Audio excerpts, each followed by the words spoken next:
Assalamualaikum warahmatullahi wabarakatuh. Nama saya Niken Amanda, NPM 2001010038. Di sini saya akan mempresentasikan tentang paragraf. Yang pertama yaitu pengertian paragraf. Paragraf adalah kumpulan kalimat yang biasanya mempunyai satu ide pokok dan cara penulisannya sedikit menjorok ke bagian dalam atau menggunakan garis baru. Dapat diartikan bahwa paragraf adalah bagian dari sebuah karangan yang terdiri dari beberapa kalimat yang berisikan tentang informasi dari penulis untuk pembaca dengan pikiran utama sebagai pusatnya dan juga pikiran penjelas sebagai pendukungnya. Struktur paragraf. Untuk mendapatkan paragraf yang baik, ada beberapa struktur yang harus diperhatikan, yaitu 1. Posisi paragraf. Sebuah karangan dibangun oleh beberapa bab. Bab suatu karangan yang mengandung kebulatan ide pokok oleh beberapa anak bab. Anak bab dibangun oleh beberapa paragraf. Jadi, kedudukan paragraf dalam karangan adalah sebagai unsur bangunan anak bab atau secara tidak langsung sebagai pembangun. 2. Batasan paragraf. Pengertian paragraf. 2. Batasan paragraf. Dan 3. Kegunaan paragraf. Kegunaan paragraf yaitu yang pertama, sebagai penampung fragmen ide pokok atau gagasan pokok keseluruhan paragraf. 2. Sebagai alat untuk memudahkan pembaca memahami jalan pikiran penulisnya. 3. Sebagai penanda bahwa baru dimulai. 4. Sebagai alat bagi pengarang untuk mengembangkan jalan pikiran secara sistematis. 5. Dalam rangka keseluruhan karangan, paragraf dapat berupa bagi, pengantar, transisi, dan penutup. Unsur-unsur paragraf. 1. Topik atau gagasan, yaitu unsur yang paling penting, karena unsur inilah yang menjadi jiwa atau isi dari keseluruhan paragraf. 2. Kalimat utama. Kalimat utama adalah kalimat yang mengandung gagasan utama yang diletakkan secara tersirat. 3. Kalimat pendukung. Kalimat pendukung yaitu suatu kalimat yang mengandung gagasan-gagasan penjelas. 4. Transisi.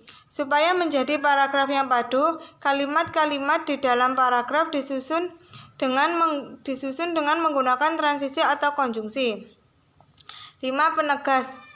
Unsur ini tidak terlalu penting di dalam sebuah paragraf karena tidak semua paragraf mempunyai penegas. Syarat-syarat paragraf. 1. Kesatuan. 2. Kepaduan. Dan 3. Kelengkapan. Teknik perkembangan paragraf. 1. Secara alami.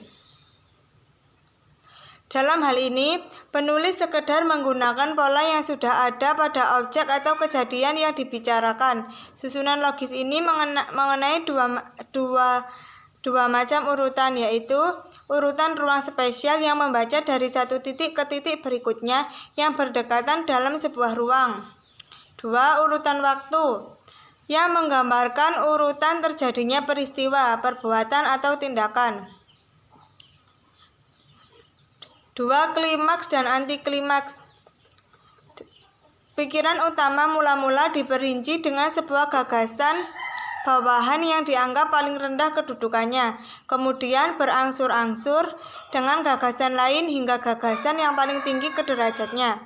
3. Umum ke khusus, khusus ke umum.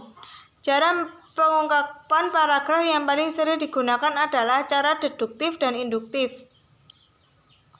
Dan karya ilmiah umumnya berbentuk deduktif, artinya dari umum ke khusus. Macam-macam paragraf berdasarkan letak dari pikiran utamanya. 1. Paragraf deduktif. 2. Paragraf induktif. Dan 3. Paragraf campuran. Berdasarkan jenis ceritanya, yaitu 1. Paragraf narasi. 2. Paragraf eksposisi. 3. Paragraf argumentasi. 4. Paragraf persuasi. Berdasarkan tujuannya, 1. Paragraf pembuka, 2. Paragraf penghubung, dan 3. Paragraf penutup.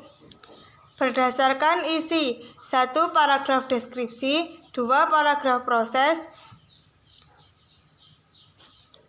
Dan terakhir paragraf efektif. Kesimpulannya yaitu, paragraf adalah kumpulan kalimat yang biasanya mempunyai satu ide pokok dan cara penulisannya sedikit menjorok ke bagian dalam atau menggunakan garis baru. Paragraf juga disebut sebagai penuangan ide dari penulis dari beberapa kalimat yang berkaitan dan memiliki satu tema. Paragraf juga dapat disebut sebagai karangan yang singkat. Sekian saya akhiri. Wassalamualaikum warahmatullahi wabarakatuh.